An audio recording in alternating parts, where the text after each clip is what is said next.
പരം ശാന്തി അധ്യായം 11. നമ്മുടെ മഹാബ്രഹ്മാണ്ഡം അഥവാ ഗാലക്സി.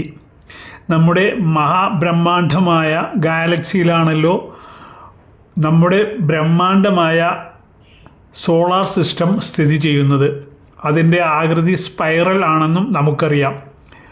ആകാശഗംഗയിൽ ഏകദേശം 800 ട്രില്യൺ നക്ഷത്രങ്ങളുണ്ട്. 50 ബില്യൺ ഗ്രഹങ്ങളുണ്ടെന്നും അതിൽ 50 കോടി ഗ്രഹങ്ങളിൽ ജീവികൾ ഉണ്ടാകുന്നതിനുള്ള സാഹചര്യമുണ്ടെന്നും പറയപ്പെടുന്നു.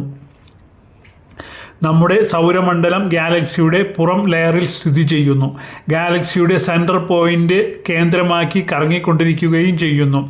പൂർണ്ണമായും ഒരു പ്രാവശ്യം ചുറ്റുന്നതിന് ഏകദേശം 25 കോടി വർഷം വേണ്ടിവരുന്നു. ഗാലക്സിയുടെ രചയിതാവിനെ മഹാശിവൻ എന്ന് പറയുന്നു. നമ്മുടെ യൂണിവേഴ്സിൽ അനന്തമായ ഗാലക്സികൾ ചുറ്റിത്തിരിഞ്ഞുകൊണ്ടിരിക്കുന്നു. ഓരോരോ ഗാലക്സിയെയും ഓരോരോ മഹാശിവന്മാർ നിയന്ത്രിക്കുന്നു. നമ്മുടെ ഗാലക്സിയുടെ രചന ഏകദേശം ഇപ്രകാരമാണ്. ഗാലക്സിയുടെ ചിത്രം നാം കണ്ടിട്ടുണ്ട്. ഗാലക്സിയുടെ രചയിതാവാണ് മഹാശിവൻ. മഹാശിവൻ ഗാലക്സിയുടെ കേന്ദ്രത്തിൽ സ്ഥിതി ചെയ്യുന്നു. ഗാലക്സിയുടെ മഹാശിവനും മഹാശക്തിയും ആകാരി രൂപത്തിൽ ഗാലക്സിയുടെ ആദ്യത്തെ ലെയറിൽ വിരാജിക്കുന്നു. ആകാരി രൂപത്തിലുള്ള മഹാശക്തി പിന്നീട് 108 മഹാശക്തികളെ രചിക്കുകയും അവർ രണ്ടാമത്തെ ലെയറിൽ താമസിക്കുകയും ചെയ്യുന്നു. പിന്നീട് മൂന്നാമത്തെ ലെയറിൽ 16,000 മഹാശക്തികളുടെ രചനയുണ്ടായി. മഹാശക്തിയുടെ പുറത്തെ ലെയറിൽ മഹാവിഷ്ണു, മഹാബ്രഹ്മാവ്, മഹാ ഇന്ദ്രൻ ഇവർ ഉണ്ടായി. ആകാര രൂപത്തിലുള്ള മഹാശിവനും മഹാശക്തിയും ചേർന്ന് അനേകം മഹാവിഷ്ണുവിൻ്റെ രചന നടത്തുന്നു. ഇവർ മഹാശക്തിയുടെ ലെയറിന് പുറത്തുള്ള മറ്റൊരു ലെയറിൽ സ്ഥിതി ചെയ്യുന്നു. മഹാവിഷ്ണു മഹാബ്രഹ്മാവിൻ്റെ രചന നടത്തുന്നു. അവർ മഹാവിഷ്ണുവിൻ്റെ പുറത്തുള്ള ആവരണത്തിൽ സ്ഥിതി ചെയ്യുന്നു. മഹാബ്രഹ്മാവിൻ്റെ ആവരണത്തിന് പുറത്ത് മഹാ ഇന്ദ്രൻ സ്ഥിതി ചെയ്യുന്നു. എത്ര ഗാലക്സികളുണ്ടോ അത്രയും മഹാവിഷ്ണു, മഹാബ്രഹ്മാവ്, മഹാ ഇന്ദ്രൻ എന്നിവർ ഉണ്ടായിരിക്കും. അതിനു മുകളിൽ 6 ആവരണങ്ങൾ ഉണ്ടായിരിക്കും. ആദ്യത്തെ 1, 2, 3 എന്നീ ആവരണങ്ങളിൽ മഹാശിവൻ്റെ രചനകളായിരിക്കും. 4, 5, 6 ആവരണങ്ങളിൽ മറ്റു യൂണിവേഴ്സുകളിലെയോ ഗാലക്സികളിലെയോ ആത്മാക്കളായിരിക്കും.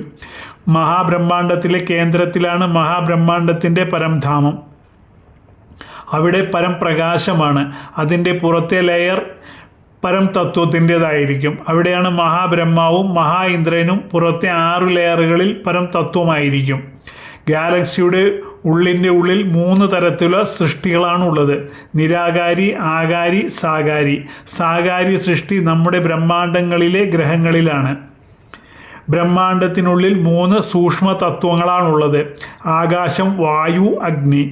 ഈ അന്തരീക്ഷത്തിൽ 80% ആകാശവും 10% വായുവും 10% അഗ്നിയുമാകുന്നു. ഇതാണ് മുഴുവൻ ബ്രഹ്മാണ്ഡത്തിൻ്റെ വ്യവസ്ഥിതി. മുഴുവൻ ബ്രഹ്മാണ്ഡത്തെയും ചലിപ്പിക്കുന്ന മൂലശക്തിയാണ് മഹാശക്തി. ആർക്കും തന്നെ മഹാബ്രഹ്മാണ്ഡത്തിൽ മഹാപരംധാം വരെ എത്തിപ്പെടാൻ സാധ്യമല്ല. മഹാബ്രഹ്മാണ്ഡത്തിൻ്റെ മുഴുവൻ സങ്കടങ്ങളും ആദ്യം മഹാവിഷ്ണുവിൻ്റെ പക്കലെത്തുന്നു. അനേകം മഹാവിഷ്ണുമാരുണ്ട്. മഹാവിഷ്ണുവിന് പരിഹാരം കാണാനാകാത്ത പക്ഷം സങ്കടങ്ങളെല്ലാം 16,000 മഹാശക്തിയുടെ അടുത്തേക്ക് കൊണ്ടുപോകുന്നു. ഇവിടെ നാം ദേവി ഭാഗവത പുരാണത്തിൽ രേഖപ്പെടുത്തിയിട്ടുള്ള ഒരു ഉദാഹരണം ശ്രദ്ധിക്കാം. ഒരിക്കൽ ബ്രഹ്മാവിന് അഹങ്കാരം ജനിക്കുന്നു. അപ്പോൾ മഹാദേവി ബ്രഹ്മാവിനെയും വിഷ്ണുവിനെയും ശിവനെയും തൻ്റെ വിമാനത്തിൽ കയറ്റി ഭിന്ന ഭിന്ന ലോകങ്ങളിൽ കൊണ്ടുപോയി. ശേഷം 3 ദേവന്മാരെയും സമാന്തര ബ്രഹ്മാണ്ഡങ്ങളിൽ കൊണ്ടുപോയി അനേകം ബ്രഹ്മാവിനെയും വിഷ്ണുവിനെയും ശിവനെയും കാണിച്ചു കൊടുത്തു. മഹാശക്തി ഏതെങ്കിലും തരത്തിലുള്ള സങ്കടങ്ങൾ മഹാശിവനിൽ എത്തുന്നതുവരെ മഹാശിവൻ സൃഷ്ടിയിൽ ഒരു തരത്തിലും ഇടപെടുന്നില്ല. അതായത് മഹാശക്തിയാണ് ബ്രഹ്മാണ്ഡത്തെ ചലിപ്പിക്കുന്നത്. ഗാലക്സികളുടെ സൂക്ഷ്മ വിവരണം: മഹാബ്രഹ്മാണ്ഡത്തിൽ 8 മുതൽ 12 വരെ കലകളുടെ ശ്രേണികളിലുള്ള മഹാശിവന്മാരുണ്ട്. എല്ലാ ഗാലക്സികളിലെയും മഹാശിവന്മാരുടെ പവർ വ്യത്യസ്തമായിരിക്കും. അങ്ങനെ ബ്രഹ്മാണ്ഡത്തിൻ്റെ ആയുസ് മഹാബ്രഹ്മാവിൻ്റെ 100 വർഷമാകുന്നുവോ അതുപോലെ മഹാശിവൻ്റെ 1 സെക്കൻഡ് ബ്രഹ്മാവിൻ്റെ 100 വർഷമായിരിക്കും. ബ്രഹ്മാവിൻ്റെ ഒരു നിമിഷം ഭൂമിയിലെ 10 ലക്ഷം വർഷമെന്ന് കണക്കാക്കപ്പെടുന്നു. അപ്രകാരം മഹാബ്രഹ്മാണ്ഡം മഹാശിവന്റെ 1000 വർഷം വരെ ചലിപ്പിക്കുന്നു. സമയം കലയുടെ അഥവാ പ്രകാശശക്തിയുടെ അടിസ്ഥാനത്തിൽ ചലിക്കുന്നു. കല എത്ര അധികമാണോ സൃഷ്ടി അത്രയും ശക്തിയുള്ളതായിരിക്കും. നമ്മുടെ ഗാലക്സി 9 കലയുടെ ശക്തിയുള്ളതാണ്. അതിന് ഏകദേശം 5000 വർഷം പിന്നിട്ടിരിക്കുന്നു. അതായത് ബ്രഹ്മാണ്ഡത്തിൽ ബ്രഹ്മാവിൻ്റെ ആയുസ് പോലെ മഹാബ്രഹ്മാവിൻ്റെ ആയുസ് ഏകദേശം 5000 വർഷം പൂർത്തിയായി കഴിഞ്ഞിരിക്കുന്നു. ഓരോ ബ്രഹ്മാണ്ഡത്തിലും അനന്തങ്ങളായ ബ്രഹ്മാണ്ഡങ്ങളുണ്ട്. അവ കറങ്ങിക്കൊണ്ടിരിക്കുന്നു. മഹാശിവന്റെ ഓരോ നിമിഷത്തിലും അനേകം ബ്രഹ്മാണ്ഡങ്ങൾ ഉണ്ടാവുകയും ഇല്ലാതാവുകയും ചെയ്യുന്നു.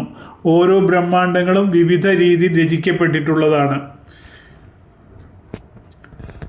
ആദ്യം 8 കല മുതൽ 12 കല വരെ കാറ്റഗറിയിലുള്ള മഹാശിവന്റെ രചന നടക്കുന്നു. എല്ലാ മഹാശിവനും പരംപ്രകാശത്താൽ നിർമ്മിതമാണ്.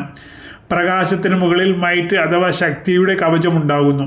ഉദാഹരണത്തിന് 12 കലയുള്ള ഒരു മഹാശിവൻ ഞാൻ ഒന്നിൽ നിന്നും അനേകമാകുന്നു എന്ന് സങ്കല്പിക്കുന്നതിലൂടെ അദ്ദേഹത്തിൻ്റെ ശക്തിയുടെ അടിസ്ഥാനത്തിൽ 4 കല വരെയുള്ള രചനകൾ ഉണ്ടാകുന്നു. ബ്രഹ്മാണ്ഡത്തിൽ ശിവൻ 1 മുതൽ 4 വരെ കല ഉള്ളവരാണ്.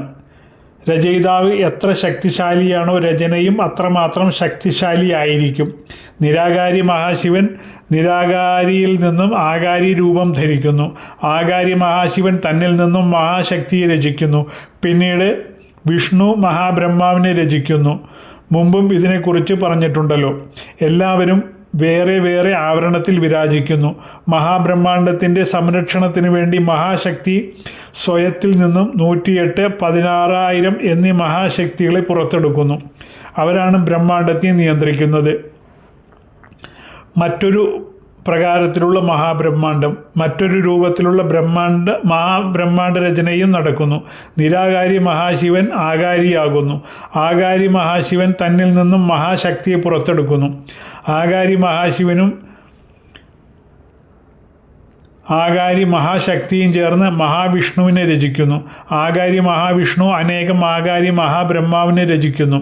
അനേകം ആകാരി ബ്രഹ്മാവുകൾ അനേകം മഹാബ്രഹ്മാണ്ഡങ്ങളെ സൃഷ്ടിക്കുന്നു. ഇങ്ങനെയുള്ള ബ്രഹ്മാണ്ഡങ്ങളിൽ കേവലം ഒരു കലയുടെ ഒരു ബ്രഹ്മാവ് മാത്രമേ ഉണ്ടാകൂ. അവിടെ വിഷ്ണുവോ ശിവനോ പരംധാമമോ ഉണ്ടാകുന്നില്ല. അവിടെ 7 ലോകങ്ങൾ ഉണ്ടാകാം, ഭൂമിയും ഉണ്ടാകാം, സൂര്യനും സൗരമണ്ഡലവും ഉണ്ടാകാം. ഇത് ഒരു വ്യത്യസ്ത രീതിയിലുള്ള മഹാബ്രഹ്മാണ്ഡമായിരിക്കും. മൂന്നാമത്തെ പ്രകാരത്തിലുള്ള ബ്രഹ്മാണ്ഡം. മൂന്നാമത്തെ പ്രകാരത്തിലുള്ള മഹാബ്രഹ്മാണ്ഡങ്ങളുടെ രചന ഇപ്രകാരമായിരുന്നു. നിരാകാരനായ മഹാശിവൻ ആകാരി മഹാശിവനെ സൃഷ്ടിച്ചു. ആകാരി മഹാശിവൻ തന്നിൽ നിന്നും ആകാരി മഹാശക്തിയെ സൃഷ്ടിച്ചു. ആകാരി മഹാശിവനും മഹാശക്തിയും ചേർന്ന് ബ്രഹ്മാവിനെ സൃഷ്ടിച്ചു. മഹാവിഷ്ണു അനേകം വിഷ്ണുമാരെ സൃഷ്ടിച്ചു. വിഷ്ണു അനേകം ബ്രഹ്മാവിനെ സൃഷ്ടിച്ചു. ഇപ്പോൾ അങ്ങനെയുള്ള ബ്രഹ്മാണ്ഡങ്ങളിൽ ബ്രഹ്മാവും വിഷ്ണുവും മാത്രമേയുള്ളൂ. അവിടെ ശിവശക്തി ഉണ്ടായിരിക്കുകയില്ല. മഹാബ്രഹ്മാണ്ഡം ഗുണം കുറഞ്ഞതായിരിക്കും. അതിനെ ചലിപ്പിക്കുന്ന അതിൻ്റെ ഉടമസ്ഥൻ വിഷ്ണു ആയിരിക്കും. നാലാമത്തെ തരത്തിലുള്ള ബ്രഹ്മാണ്ഡ രചന ഇപ്രകാരമായിരിക്കും. നിരാകാരി മഹാശിവൻ 12 ശക്തിശാലികളായ ആത്മാക്കളെ രചിച്ചു. ആകാരത്തിൽ നിന്നും നിരാകാരനായ ശക്തിശാലി ആത്മാക്കൾ ഉദ്ഭവിക്കുകയും അവർ വളരെ വലിയ സ്പേസ് നിർമ്മിക്കുകയും ചെയ്തു. അതിൽ സാവധാനം ആകാരി ശിവൻ പ്രത്യക്ഷമായി. ആകാരി ശിവനും ശക്തിയും ചേർന്ന് വിഷ്ണുവിന് ജന്മം നൽകി. വിഷ്ണു ബ്രഹ്മാവിനെ സൃഷ്ടിച്ചു. ബ്രഹ്മാവ് ബ്രഹ്മാണ്ഡത്തെയും സൃഷ്ടിച്ചു. ഈ ബ്രഹ്മാണ്ഡം മറ്റ് ബ്രഹ്മാണ്ഡങ്ങളെ അപേക്ഷിച്ച് സെൻട്രൽ പോയിന്റിൽ നിന്നല്ല കൺട്രോൾ ചെയ്യപ്പെടുന്നത്, പകരം മുകളിൽ നിന്നാണ് കൺട്രോൾ ചെയ്യപ്പെടുന്നത്.